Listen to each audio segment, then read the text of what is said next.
Hello दोस्तों, स्वागत है फेबल फैक्ट पर, जहां ज्ञान मिलता है मजेदार अंदाज में। तो चलिए शुरू करते हैं। कौन यात्रा करना पसंद नहीं करता? एक छोटे बच्चे से पूछिए या एक 70 साल के बुजुर्ग से। हर कोई अपने घर से बाहर निकलकर कुछ नया अनुभव करना पसंद करता है, जैसे नई जगहों पर जाना। आप यात्रा क्यों करते हैं? वे कौन सी जगहें हैं जहां आप अक्सर जाते हैं?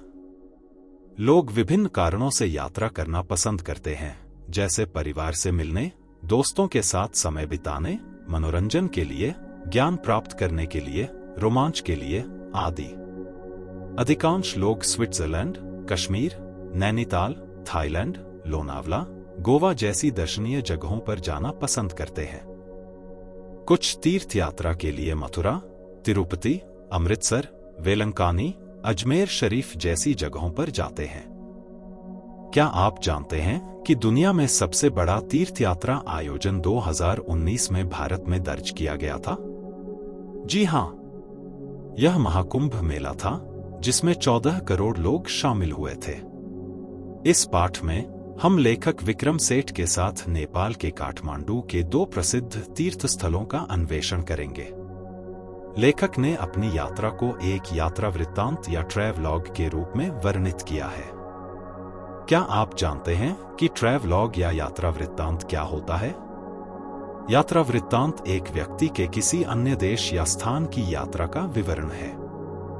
यह या तो कई तथ्यों के साथ लिखित रिपोर्ट हो सकती है, या व्यक्तिगत अनुभवों और प्रभावों की कहानी हो सकती है। लेखक नेपाल की राजधानी के 2 पवित्र स्थानों पर गए। इनमें से एक हिंदू संस्कृति से संबंधित था, जबकि दूसरा बौद्ध संस्कृति से। लेखक सबसे पहले पशुपतिनाथ मंदिर गए, जो पर्यटकों, तीर्थयात्रियों, भक्तों, पुजारियों, दुकानदारों, पक्षियों और जानवरों से भरा हुआ था। मंदिर के प्रवेश द्वार पर एक बोर्ड लगा था, जिसमें लिखा था कि केवल हिंदुओं को ही मंदिर के अंदर जाने की अनुमति है। वहां का माहौल पूरी तरह से अव्यवस्थित था। तभी एक नेपाली राजकुमारी वहां आईं और लोग उनके लिए रास्ता बनाने लगे और झुककर उनका अभिवादन करने लगे।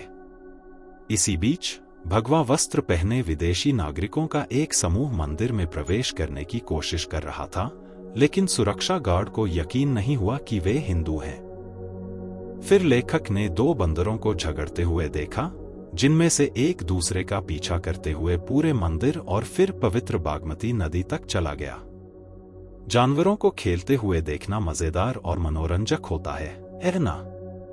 इसके बाद उन्होंने नदी के किनारे एक मृत शरीर का दाह संस्कार देखा और पास ही कपड़े धोती महिलाओं और उनके बच्चों का एक समूह था। नदी किनारे एक पत्थर के प्लेटफॉर्म से आधा उभरा हुआ एक मंदिर था। ऐसा माना जाता है कि जब यह पूरी तरह से उभरेगा, तो अंदर की देवी बाहर आएंगी और पृथ्वी पर बुराई का काल कलयुग समाप्त हो जाएगा। इसके बाद लेखक बोधनाथ स्तूप पहुंचे।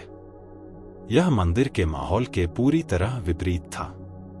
चारों ओर शांति थी, यहां तक कि स्तूप के चारों ओर स्थित दुकानों में भी, जो ज्यादातर तिब्बती प्रवासियों के स्वामित्व में थी। यह एक शांतिपूर्ण स्थान था, जो पशुपतिनाथ मंदिर की व्यस्तता से बिल्कुल अलग था। क्या आप प्रवासी या इमिग्रेंट का अर्थ जानते हैं?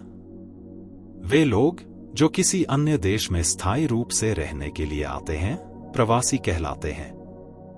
जबकि वे लोग जो काम की तलाश में किसी विदेशी देश या स्थान पर जाते हैं, उन्हें माइग्रेंट कहा जाता है। लेखक को काठमांडू एक जीवंत शहर लगा।